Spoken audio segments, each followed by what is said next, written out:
It's a two-pod kind of day. Talked with Joey Wagner earlier today. Thought we were kind of playing with fire there because we thought this news was coming down the pipe. But here we go. Derek Piper joining me live. Welcome to our YouTube audience. Thanks to our live YouTube listeners here. And if you are here, give us a like. Follow us on YouTube. Hit the notifications bell for whenever we do these. But Derek Piper, here we go. Quincy Guerrier, the Oregon transfer forward, commits to the University of Illinois. Another fifth-year transfer commits to Illinois. He's joining Marcus Domask from Southern Illinois, Justin Harmon from Utah Valley. This happened very, very quickly, Derek. Seemed like Illinois knew that they wanted. Seemed like Quincy Guerrier knew what he wanted. And I will say, this is proof that prep recruiting still matters in transfer recruiting. Quincy Guerrier and now Terrence Shannon, very big proofs of that. Definitely. Pre-established relationships definitely help that. It's funny that he's now gone to three of the schools that were in his final list coming out of high school. He's been to Syracuse, he's been to Oregon. Now he's completed the trifecta by going to Illinois. And as you mentioned, and we've talked about it, Illinois recruited him pretty heavy out of high school. He took an official here as a junior and I guess early maybe his senior year. But Illinois thought they were pretty close there. He went to Syracuse, stayed closer to home. Syracuse obviously had a good program and goes to Oregon, becomes available. And Illinois once again, really wanted him quite a bit when he was available after 2 years at Syracuse. So they were plugged in on this one. I think they were pretty prepared when he did hit the portal because, he wasn't even in there 24 hours and then he already had a visit scheduled to Illinois. So that's how some of these work. And when you have those type of relationships, when you have the familiarity with the program, and look, guys are trying to go places where they trust the coach and they trust the fit and they want to be able to be utilized by people that know their game. So I think Illinois was able to sell that. They were able to sell a definite fit. They're four-man, undersized, small ball five. We can get into more of what he's going to bring. But, yeah, the connections definitely helped. Brad, similar to Domask, based on what I've heard, has said, we want him. Let's go get it done. Let's make sure he takes one visit. And he did. Similar to Domask, takes one visit and then it's done. So Brad Underwood can recruit and he can close. And Derek, just from what you're getting, it seems like Brad's pretty dang involved here. Because obviously last year with that roster building, Tim Anderson had his hands all over it. Chester brought in some guys, obviously, but it feels like Brad's going to get his guys. Yeah, definitely. It seems that way. Just kind of what's coming out of this offseason is that not that he hasn't had a lot of input in the past, but he's just taken a leading role in some of these. Like what you heard on the Domask recruitment is like Brad just pretty much said, let me take this one over. I'll handle the lead and get this thing done because I just love him. He saw him on film and was reminded in some ways of Thomas Walkup, just wanted to get it done. Similar to Quincy Guerrier is like, hey, I've recruited this guy plenty. I know him. I know his mom. I want to make this happen. I think he's a really good fit. And he's just called his shot, and then the staff goes and gets it done. I feel like that's notable. Like I feel like it is because one, it shows Brad's conviction in these players, and two, I think it matters in recruiting. When you get the head coach doing it, I've talked about this with football recruiting. When Bielema gets involved or when Lovey got involved, it really helps. Or not involved because they're always involved, but just they take the reins of it at times. That makes a huge difference. Well, it sends a statement to the player and the player's family too. Like they know when that head coach is really making that pursuit that there's that relationship, there's that trust. They feel like if they go and play for this guy that they'll be able to play that role they want to play. And that connection is really important. Not to say that it hasn't worked in the past where assistants do a lot of the legwork and then Brad maybe comes in really seriously as they get to closing time and everything. But there's no doubt that, he's had his fingerprints all over this thing. He's taken a lot. And I'm interested when we finally get to sit down at length with him a little bit longer, maybe after this thing settles out, is like, what'd you learn from the portal? What's different about this pursuit than last year's? And haven't really got a chance to do that in a long form setting. So it seems like he's come away with some things, experience obviously being one thing. And then I think they've done a really good job of just recruiting role players. I think that last year you look at the role players, some inexperienced guys, and also obviously bringing Shannon and Meyer, trying to step up into bigger roles. You're not going to ask these three that you've gotten to do more than really they've done in the past. It's just trying to make it all come together. And so far, at least as far as I can tell on paper, we'll see what happens with Shannon and Hawkins and obviously the point guard. I like how this fits so far. I think that Guerrier is another one that just makes sense as a fit. And I am fascinated, Derek, about how good of a job they're doing of adding pieces that don't impact the other potential pieces. Like they fit with whatever else they want to add here. Like Coleman Hawkins, we'll talk about this in a bit, but Coleman Hawkins can play with Quincy Guerrier. Like they don't take away from each other. They can complement each other. Marcus Domask can play with anybody, including Terrence Shannon. Justin Harmon can play with anybody, including Terrence Shannon or a transfer point guard, like, because he's got this versatility to him. I've just the way this is kind of the dominoes have gone here. I don't know if this is what they planned on doing or if it's just the way it's all shaking out, Derek, but it all kind of fits. Like these puzzle pieces, we'll see how they play on the court.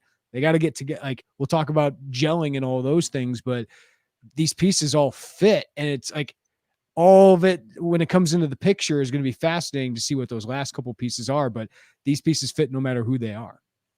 Yeah, there's really not overlap and stepping on toes if Coleman does decide to come back. Oh, well, we got Guerrier, and you're not going to have a good mesh between those two, or similar to Shannon with Harmon or Domask. I think that you look at, Shannon can come back, play the two, Domask can slot into three. It does help that a number of these guys have that positional versatility. Like Harmon can play the off guard, the combo, slide onto the one a little bit, which obviously is important in terms of point guard depth. You got Guerrier who can play the four. I mean, he's 6'8", 220, and this is going to be a transition for him where, at least based on what you heard and you look at some of the defensive numbers, he's kind of out of position last year, playing more on the wing at Oregon, and now to slot back into the four and even play some five. So I think that's important based on what Coleman's going to do if he's going to be gone. And I know we're going to talk about that.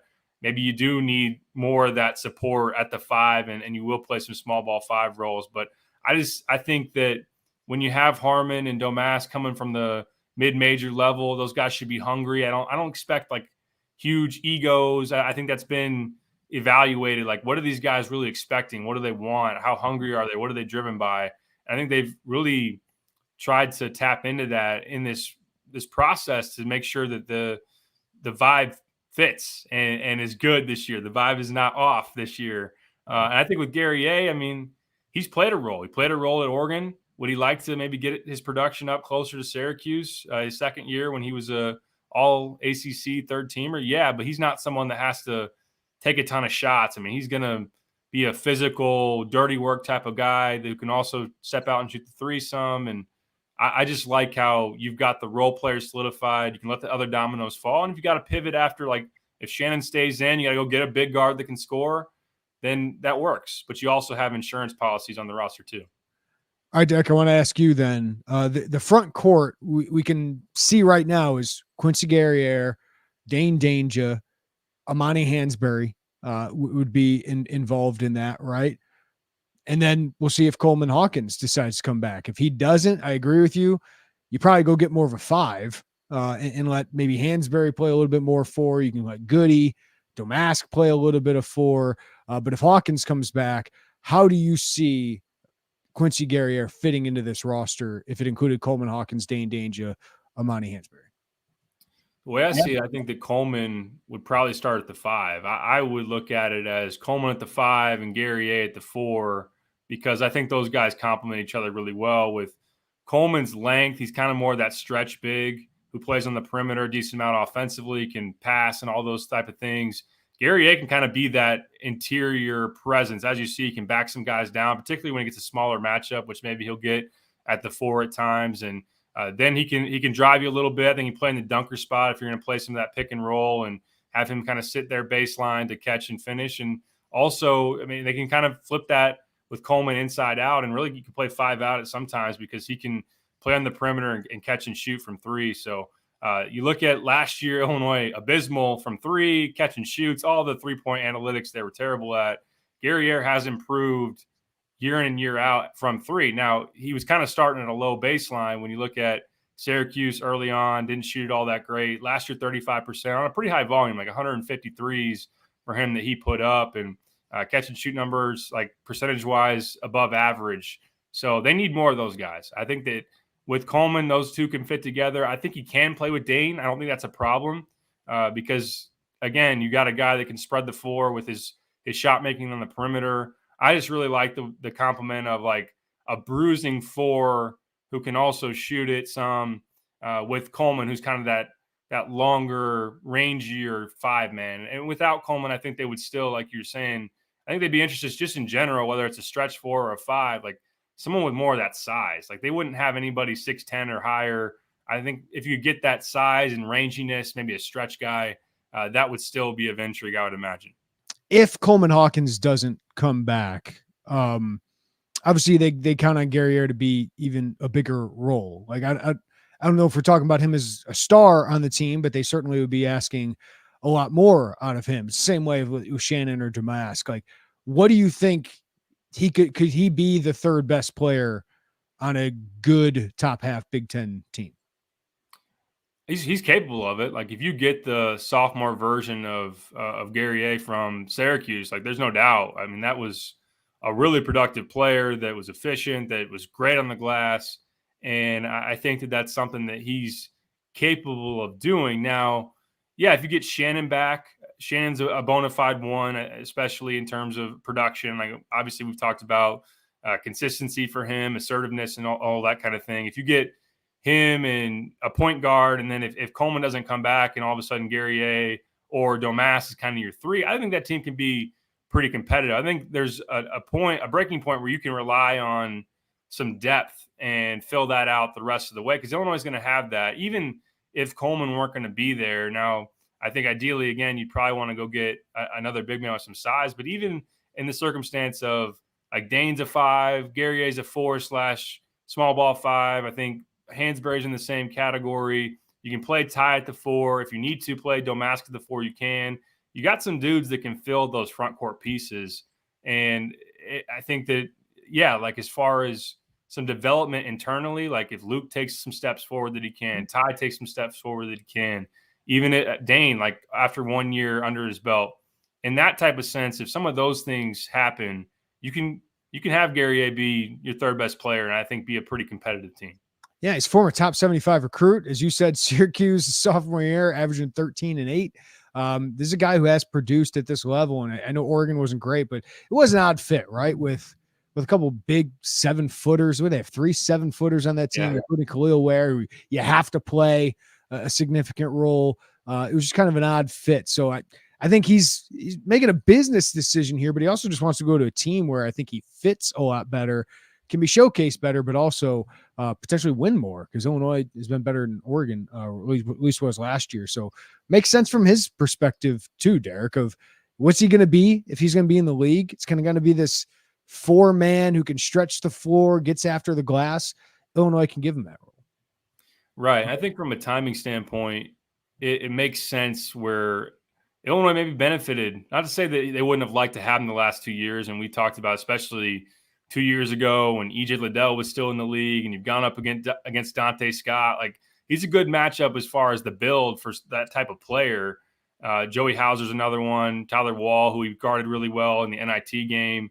But he was leaving Syracuse thinking like, okay, I got to be more of a wing for my pro aspirations. If I want to play in the NBA, I've kind of got to play more on the perimeter and fit into that type of mold. So I think now maybe he's got a better understanding. I mean, he's going to turn 24 next month, and he's been around college for now. It's going to be 5 years.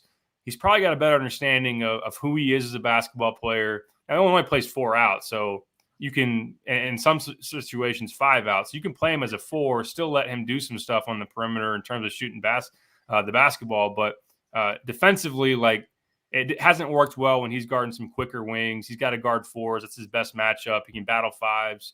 And I think that like maybe his understanding of his role, what it needs to be, who he is as a player, is probably materialized more. But another note, like if he's going to be your third best player, he's got to be more consistent than he was at Oregon. Like his scoring has been up and down. Like he's had some games. There was 2 years ago, he put 20 plus on a really good Arizona team, one that was a 1 seed. And then there's other games where he's scoring single digits. So I know he wasn't the focal point there. And like you said, I think the fit, I agree, was kind of weird and wonky, but he's one criticism you could say is some of the consistency as a scorer hasn't been there. You're not worried about that as much if he's kind of your fourth or fifth guy.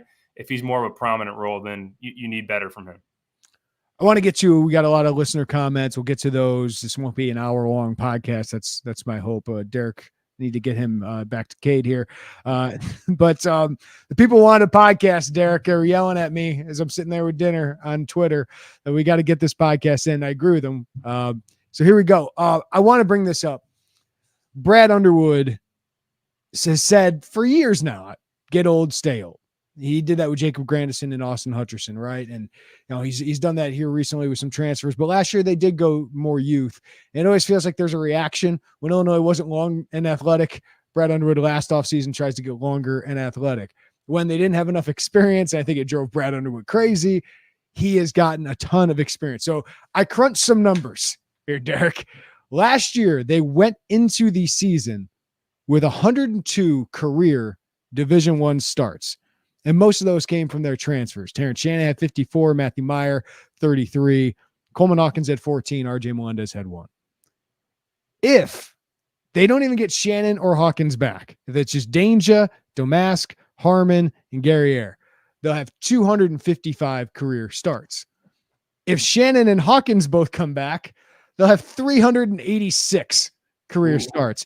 If you add a transfer fifth-year point guard, which is potential, that's probably 100 more starts. So we're approaching 500 career starts potentially on the high end, but this is going to be an experienced, old team that I think obviously when you're older, you're a little bit more mature. You know how these things go. You've been in these battles, even if it's a mid-major battle, Derek, those are real college basketball battles and that experience counts. This team is going to be an old team, and the downside is you only get them for 1 year. The upside is it could be a better team, more consistent team. Great research, by the way. I mean, that's a crazy stat. I mean, 500 starts potentially would be insane. And now you could go get a bunch of starts from Louisville, and they're not good players, right? From this past year, so talent still matters. But Quincy Guerrier, Marcus Domask, even Justin Harmon, Dane Danger, those guys have proven themselves as good players at this level.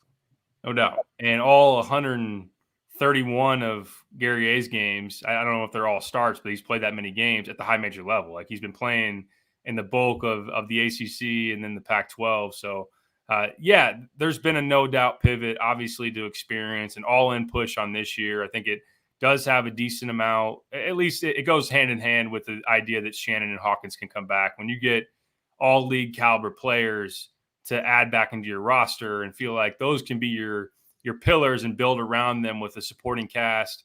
And I keep going back to like last year's supporting cast, you had Dane playing really in his first full season of college basketball. You had Ty, you had guys in the point guard mix with Sky and Jaden. You just had so much inexperience. Even Luke Goody and RJ Melendez didn't play a whole lot as freshmen. All of a sudden that pivots and flips. And Coleman Hawkins, I would kind of put in that group. I know he had some significant playing time, right? So, but still, like he hadn't played that kind of role. Like everybody, Terrence Shannon, Matthew Meyer, they're taking on much different roles. Now, Domask, Harmon are going at a higher level, but they're still going to play similar roles. Right. So you get older guys. I've been through the battles, right? Not going to go probably through the roller coasters that freshmen do. You're going to just be more of a consistent, reliable team. And I think that's important. I think Brad can maybe not worry as much about teaching, maybe not worry as much even about the guys that are going to go into a hole when they're freshmen and things aren't going their way and their camp starts to get chatty. And you don't worry about like Harmon and Domask and Guerrier because this is their year. Like everything is in on this year for them. It's now or never. And you look around college basketball, obviously you get some pretty darn good teams who are very old. I mean, Texas was one of those that was pretty darn old. You look at what UConn did. I know they had a nice blend of guys within that they recruited, and then they blended some transfers that were role players. And I think that's a good example, especially if you get Shannon and Hawkins back. But, I mean, Penn State, who didn't have the best regular season, let's be upfront about that, but they were one of the oldest teams out there. Obviously gave Illinois fits. Obviously, looked pretty darn good in the NCAA tournament. And when you get to March, you want guys that are not going to be rattled. And I think you can get that, even though, Domask hasn't been there and Harmon's played, yes, in the NIT, but not the tournament. It's just, but you get that grown man physicality. You get kind of the urgency of having guys that know it's their last go in college. And those that have already made this move in the transfer, I mean, they got nowhere else to go. They got to be all in on Illinois.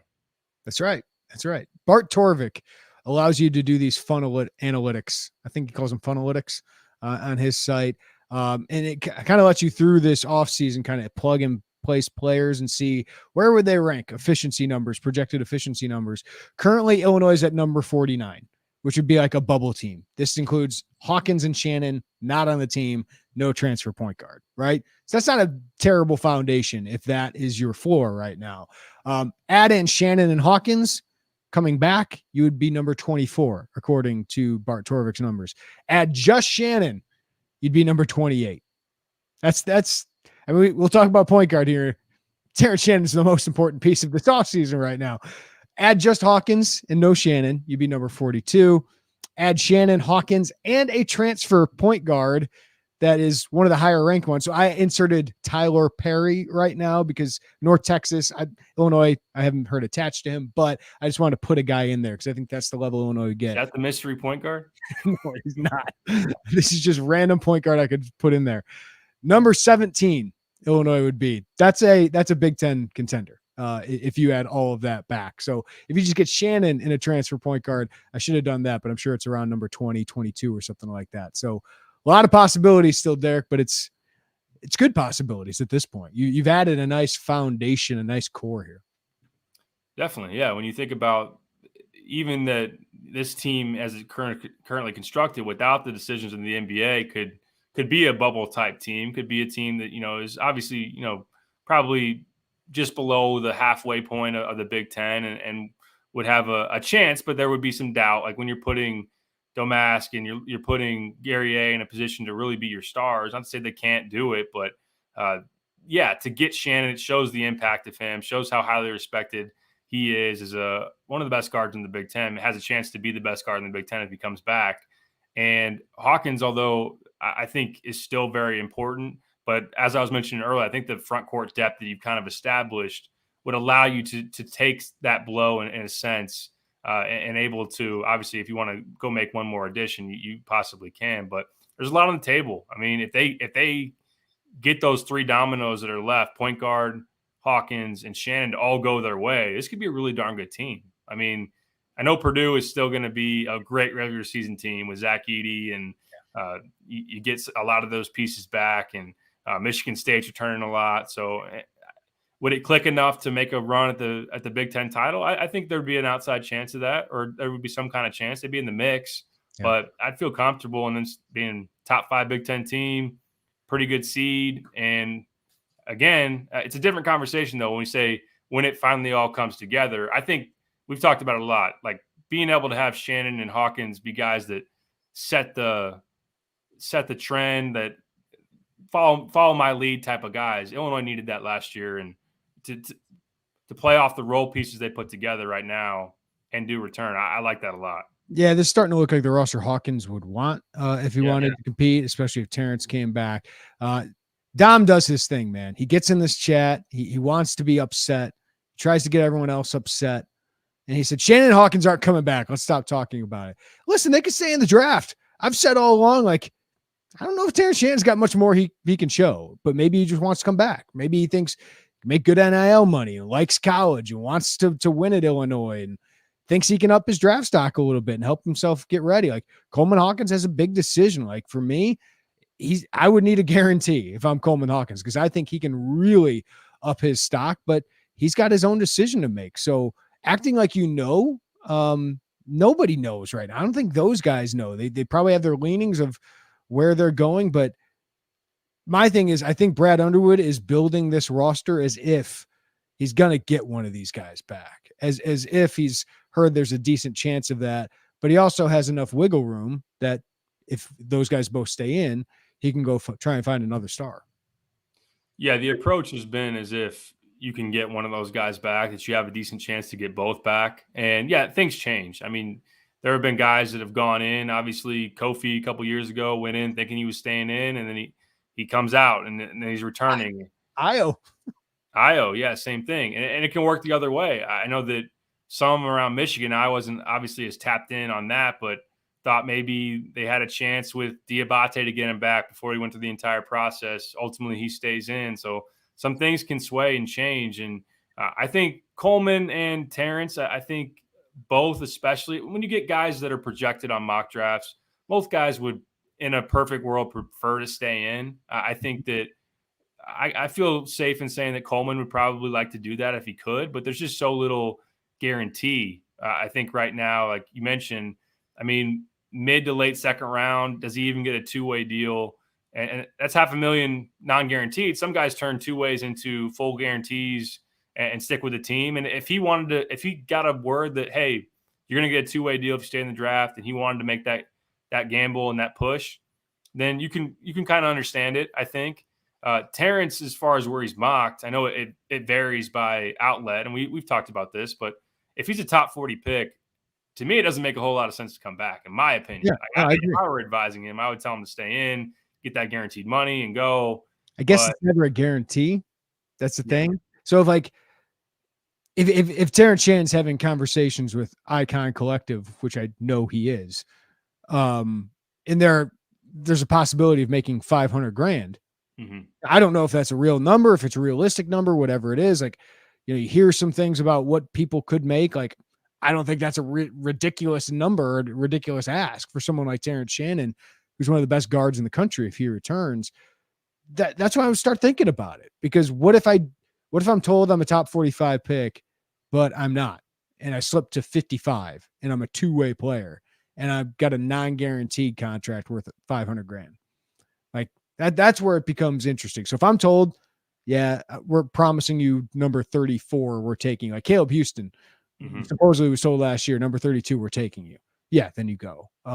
It's just hard, man. Like, these are interesting decisions, because you can bet on yourself, like Kofi did, and it could not work out. Maybe it does eventually for Kofi. Or you could get advice that you're probably going to be a first round pick in your IO, and you slip to number 38. It's worked out for IO, but there's some risk for them too. Yeah, and if Terrence had that slip where his starting point's kind of in that mid-30 range, if he slips similar to Io, now you get outside of top 40 down to 45 if that were to happen, and then that's a big difference where Io could fall out of the first round. Not that he didn't lose some money in that, but still got a guaranteed deal. That could be the cutoff line for Terrence to get that guaranteed contract. All of a sudden he's on a two-way. So because maybe that team that says, hey, if you're there at 40, we're taking it. Maybe somebody slips to them, like Io DeSumo did, and the Bulls are like, oh, we got to take this guy. There's nothing in writing, right? Right. So more things as far as clarity will come, and there's different steps of this process, like the combine. I'll be curious to see. I would fully expect Terrence Shannon to get an invite to the NBA combine. Will Coleman get to the NBA combine or the G League combine? I'm not sure. That'll be yet to be determined. But if he doesn't get into the NBA combine, I would really advise Coleman Hawkins to come back. Yeah, to pull out. Right. Then other guys will meet, regardless of what combine you go to. But yeah, I think it's a pretty good indication based on which one you get invited to is kind of how you're viewed. But you can meet individually with teams. I think for Terrence to meet individually with the teams that are in that early second round, and then you can work out and kind of really get that intimate relationship and feedback on what they really feel about you, at least as far as what you can tell. Similar with Coleman. There in that second round, and that all that's got to play out. But I think it's pretty interesting that based on where Terrence is mocked, that Illinois is still operating on. There's a pretty darn good chance that he would come back, 50-50, maybe even a little bit better. Yeah, we'll see about Coleman. I don't know. I think on the surface it makes a lot more sense for Coleman to come back as of right now, but maybe Terrence is more likely. I don't know. As of right now, I don't know. It's going to be fascinating to watch. These decisions for guys of this, like Moussa Diabate last year, are just fascinating. Because the worst downside is you play in Europe or whatever. For most of these guys, though, it's most likely you're getting a two-way contract or playing overseas in a top league, making decent money just playing basketball and not going to school. So, like, there's so many things that go into this, and some guys just want to pursue their dream, and I can't blame them for that. some guys don't mind coming back now, and I think the NIL factor is really big there. We covered a lot of these questions about Coleman and all of that, but here's a really good one from Peter. Derek, do you think Illinois will keep running the spread offense and drop defense, or will Underwood try to make a switch again this offseason? This is a big storyline because I don't know if they've made the right calls the last couple of years. Yeah, I agree. They've had to do some midseason pivots. I would see if they get the caliber of point guard that they're planning on, and you get someone that's dynamic as far as a playmaker, I think you run a lot of pick and roll again. I think you go back to a ball screen heavy offense. Not to say you can't do some spread if you want to, if you'd like some different looks. I just don't feel like Illinois was that good in it. And while some of these additions, like a Marcus Domask, even Guerrier with the ability to step out a little bit, maybe you're a little bit more well-equipped. You get an older roster that has better feel for the game and anticipation and those things. Maybe you can get some better execution in the spread. I personally – I like the ball screen action if you can do it. I think they would do that if they even last year if you had a lot of trust in that point guard spot to get others involved and everything. I would like to see that. Ideally, I think if you get Coleman back, you play him at the 4. If Coleman can transition into a legit like pick and pop 5, who can really shoot like a 35% from 3, who can drive it a little bit and kind of secondary create. And obviously, I mean, Domask's a good passer. You can have Guerrier play inside and out. I'd like to see that pick and roll game. I think that will be it if you get the point guard you want. Defensively, it'll depend on who's playing the 5. You're always going to play drop with Dane. Yeah. I think that last year they could have done a little bit more, varying up their ball screen coverage when Coleman was at the 5. Maybe they blitz a little bit more if they have that look. I'm sure they're evaluating everything, and they rep a lot of stuff in the summer, different looks, how they execute and everything. And that all has to play out. But I definitely think offensively with the point guard, you'd want to play that ball screen offense. Michael says, this seems like the first of 3 incoming transfers that might be a starter. Thoughts? I would put Domask in there as well. I think Domask and Guerrier are certainly starters. Justin Harmon, if he's starting, it means you didn't get your point guard, or Terrence Shannon's not coming back. Yeah, I'm in full agreement with you. I do think that Brad's going to let competition play itself out. Like if Ty Rodgers outplays Quincy Guerrier during the offseason, I don't think it's out of the question. Like say you get Coleman back, he's the 5, and Ty's a better 4 than Guerrier. I don't think Brad's going to hold back from starting Ty. Same thing with like if Luke Goody takes the steps forward and outplays Marcus Domask, I think that's within the realm of possibility too. And as I've kind of been thinking about it, like if Dane's coming off the bench, if Sincere's coming off the bench, if Ty's coming off the bench, that's 3 non-shooters. Now, look, we got a lot of time before you play your first basketball game, but Brad will have to think about that rotation-wise, and he might want to balance that. Maybe he puts one of those that I just mentioned at Guerrier or Domask in that second unit. I expect Harmon to be in the second unit, but at the surface, if you're trying to put your best 5 lineup out there, I think it includes Guerrier and Domask. Yeah, if we're just going 20-plus minute players, Domask and Guerrier are on that. Yeah. No question in my mind. Brad P gets right to the point. Who's next? Whenever we have hey, this guy committed, it's who's next. I would imagine it's the point guard is the next domino more so than the big man, Derek. Because like they can go for another big, but this is the big, right? That they've added, and now you wait for Coleman Hawkins to make his decision. Which should have mentioned this earlier. May 31st is the NCAA deadline for those guys to come back. The NBA deadline's mid-June, if you see that one, but these guys have to make a decision by May 31st. The combine is a week and a half before that. So we got another month before those decisions are made. So I think if you're going to get a 5-man, if Coleman Hawkins leaves, then you're looking at probably after he makes that decision. But whenever this the transfer portal closes May 11th. So we might know who's at least in the portal of these NBA draft guys by then, Derek. Yeah, I think that's the thing. Like that's the last day to get in, but you don't have to make your decision by then. So we'll at least know the full pool of options by May 11th. So I agree with you. I think the point guard clarity will come on that next in terms of the dominoes that fall. You got to be in a holding pattern, big man wise.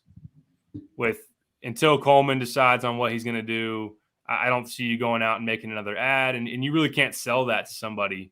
Like you're pretty loaded up in the front court with someone sitting there saying, "Well, what if Coleman comes back? Where the heck am I going to play?" I think that's how it goes, and there's not even necessarily a guarantee that you maybe find the big man that has the idea of like role and everything and is going to wait it out long enough for Coleman to make his decision. But I do think there'd be interest, like we talked about. So finally, I hope we get to the point guard because I'm tired of teasing it and speculating and all this type of thing. Let's get that one done. Yeah, but we'll be speculating probably for 2 more weeks. Unless somebody decides to enter the portal here in the coming weeks. But I think we are safe because we all have vacations in the next 2 weeks. I don't expect a point guard to commit before then, and I just jinxed us. Probably. Yeah, I mean, me going on vacation, I'm already fully expecting. I wouldn't say a commitment, but maybe a guy goes in the portal and then Illinois reaches out and it gets hot and heavy. It gets buzzy. There's a lot of buzz out there. So, but we'll be prepared for it. I mean, we're ready for it if that were to happen. I just having flashbacks of like poolside interviews in Vegas when Jeremiah Tillman got out of his letter of intent, and my wife and I, my now wife and I were trying to enjoy a little vacation, but. Last year I was in Vegas. Whenever we go to Vegas, man, it seems like breaking news is going to happen. I was poolside at a day club, several drinks in when Terrence Shannon decided to commit. I think you and Wagner might have done the podcast on that one because I was in no position to do that. We might have. I will say, as far as what's next, I got a little teaser. So I'm drinking Big Wave Golden Ale. I got one in my fridge right over here. Do you really? Yeah. So you have the player from Indiana. We wondered if you could get one from Indiana. You recruited one from Wisconsin. It hadn't been done in a long time, Brandon Podjemski. You finally got one from Canada. Can you believe that? Dustin Ford walked so this staff could run. Now what's next? You've gone international, you've gone all over the place. We need someone from Hawaii. Yeah, let's do it. Yeah. Or let's see. I mean, they've gotten the Caribbean, they've done Europe. Have they gotten anybody straight from Africa? I don't think so. I think most of those guys had already been here by then. Asia, go like Japan or China. Yeah, let's find our Tominaga, man. Like, yeah, no doubt. Let's find our Tominaga. That's what we need to do. Yeah. Brad says he's not gonna. There's never maybe just another Kofi out there. How about Yao Ming?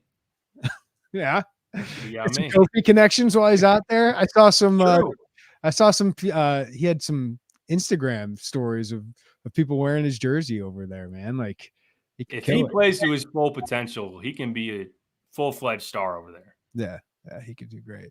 All right, I think that's going to wrap it up, Derek. Anything else we need to add? I guess I do want to point out this. The evaluation period is going on, the spring evaluation period. It's weird, man. Prep recruiting is as we're talking about, it's still important when it comes to transfer recruiting. We still want to build a program. Our boy Brandon Jenkins from 24/7 had an update on Cole Serta. Seems like that one's getting a little hot and heavy. Our friend Micah Shrewsbury at Notre Dame certainly has a great sell to a kid like that. Illinois very involved. That's going to be interesting to watch this spring and summer, Derek. Yeah, that's a big one. And I know that Illinois has been pretty active for a while, and I think they would take him right now if they could get him, but it's going to be a fight. Like Notre Dame offered him early before Illinois did. I mean, I should say Shrewsbury's staff, when they were at Penn State, offered him before Illinois did. Now they have put in another press, another level of that once they've gotten to South Bend. I mean, the Andrew Funk sell in the Shrewsbury offense is pretty enticing, I would imagine, for Cole Serta. Like the way that he ran guys off screens and just the offense that they execute is pretty intriguing. I mean, Illinois, they have a pretty good sell too, close to home, and Illinois could use the shooting as you look forward and on this roster. And a lot of turnover that's going to happen after this season too. So I think those two are probably the biggest players right now. I think Iowa too had frequented his games. I know he talked about that in the update and took a recent visit there. So that'll be interesting to watch. As far as beyond him, we got to see who else. I know they've been offering a couple new targets And I'm going to actually write about a handful of guys the staff was out watching this past weekend. There'll be another live period coming up this upcoming weekend. So another chance to really expand those lists and dive in on some people. Merez played decent. I watched some of his stuff down in Atlanta, a game or two with some foul trouble, but had some double-doubles. Playing that 5, now that James Brown's on a different team, I think that's his path forward. Really, as you look high school, AAU, and then when he gets to Illinois, I think he's probably mostly a 5. Can he get that jump shot consistent? There's been some times where he can kind of hit a turnaround, maybe a little bit in the mid-range. He's got to get a lot more consistent with that. And on that note, real quick, Trey McKinney on Mean Streets, 2025. Dude, he's really, really good.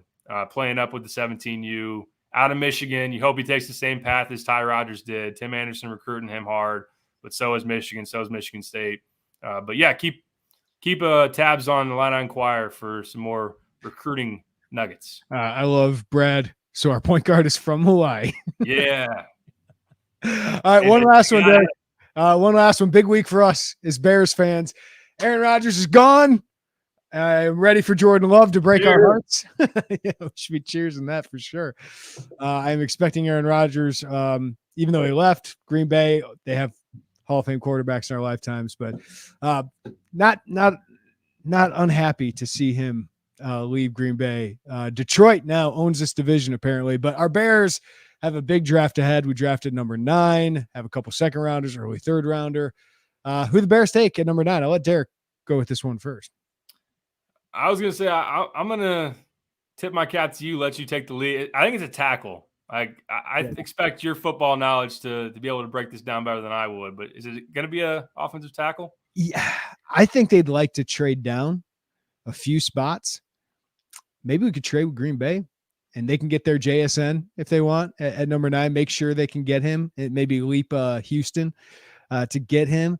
And then we can take that. Then I wonder among those tackles, like I like Peter Skoronski a lot. If you don't think he's a tackle, I can understand why you wouldn't want him, but I just think he's going to be a really good pro. Like I think he's going to be a good starter. And for us, like, I don't know if I need to plan out I need to worry too much about my 2023 offensive line. I'm worried about my 24, 25, 26 offensive line for Justin Fields. So I would still potentially take him, but if they like Paris Johnson or Broderick Jones or Darnell Wright, maybe get another pick, whether it's early third, mid second, and add another player because we just need so many starters. Like I don't know if you're going to get a Hall of Famer in this draft at number 9, but if you can just get good starters, like 3 or 4 of them from this draft, I think that'd be huge. And it's got to be a lot of offensive and defensive linemen, but I think it's going to be a tackle, Derek, because if you're trying to draft a tackle in the 2nd or 3rd round, like there's a big drop off after that top tier. So I do think